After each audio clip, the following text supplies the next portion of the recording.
Good morning mga kabiyahe! Ngayong January 1, nagsama-sama kaming buong pamilya para mag-camping sa New Zealand ng Zambales. Halika, samahan nyo kami sa biyahe na puno ng saya at adventure. Time check, 6 a.m. in the morning, umalis kami ng bahay para masulit ang buong araw.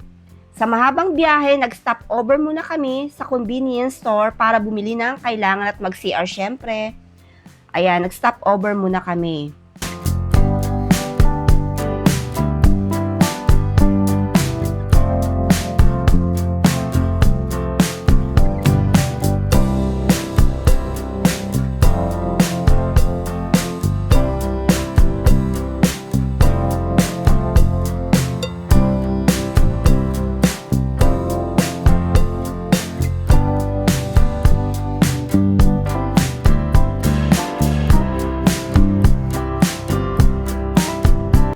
On the road, 6:45 a.m. nasa Subic na kami at dito pa lang ramdam na namin ng excitement dahil papalapit na tayo sa adventure.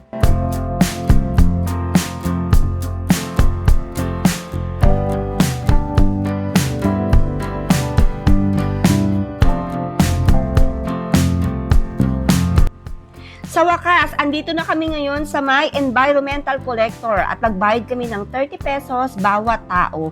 Ito ay para sa pangangalaga ng lugar at ng kalikasan.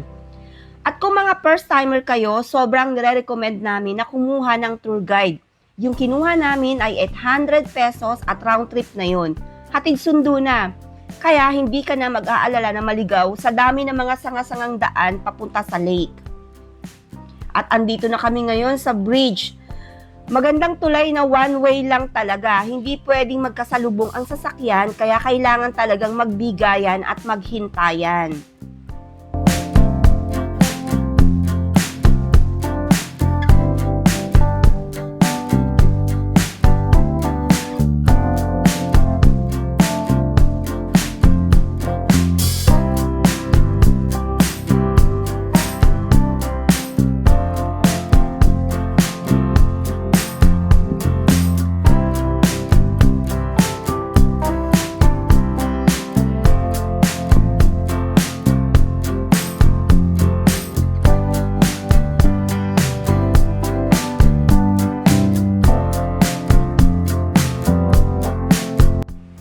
Pasensya na po kayo kung magulo yung kuha ng aking video. Talagang napakahirap po kasi ng daan ng time na ito.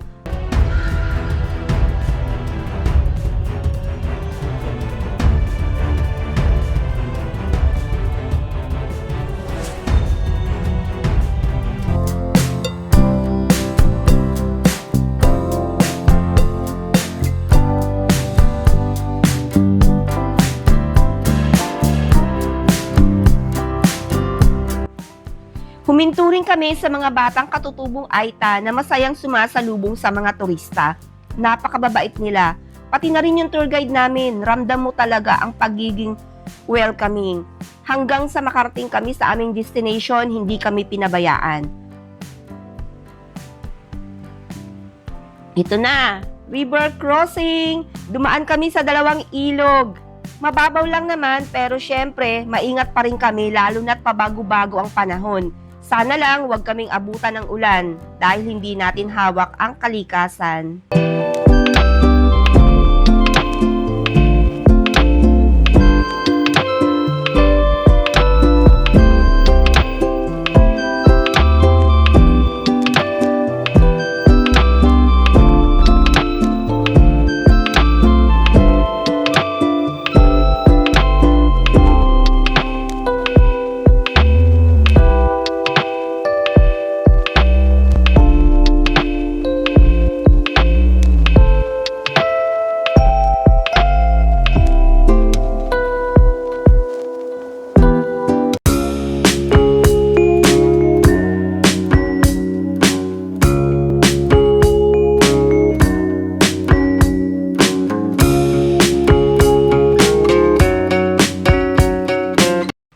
At sa wakas, narating na rin natin ang Mapanuepe Lake.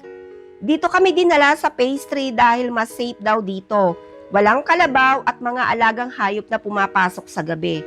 Pero nag-iisip pa rin kami kung lilipat kami sa phase 2. Kaya abangan nyo sa part 2 mga kabiyahe.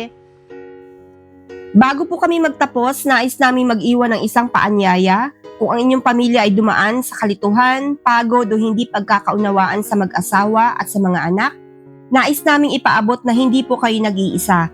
Kami po bilang isang pamilya ay bahagi ng Home Fellowship ng Christ Commission, isang pamilya ng pananampalataya na lumalapit sa Diyos, nagdarasal para sa isa't isa at patuloy na pinapalakas ang bawat tahanan.